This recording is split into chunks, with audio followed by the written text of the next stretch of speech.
Yok onu hangi gör kızım mı? Oğuz bilar onasını indiraman. Taksimi oke, narigi mahallagacha tashlab qo'yaymiz ani.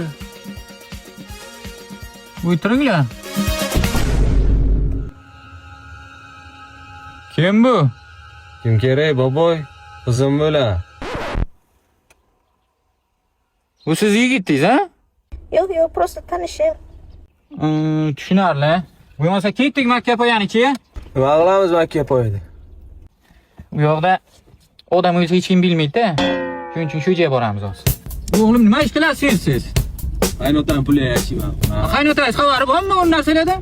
Bo'lsa kerak, men qattiq bilaman, men bundan so'rayman. Orzungiz bormi bu hayotda bironta?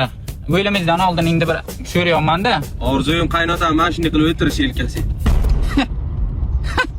Orzungizga yetishdingiz bacham. Orzungizga yetishdingiz. Tushunmadim.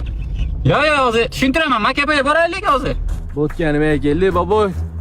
Hech kim ko'rmaydi-da bu yerda, shuning uchun keldik bu yerga. Va shu yuzdan ketyapsiz, boboy. Mana shu kishi mani dadam. Endi yetib bordimi? Asalim? O'ycha tashlamaysiz. Ha, Patsan, nima bo'lyapti senga? Haqqa oyoq qo'ymoqchi eding. Hazırlaşsın da. Ana bu nuqtaga kel.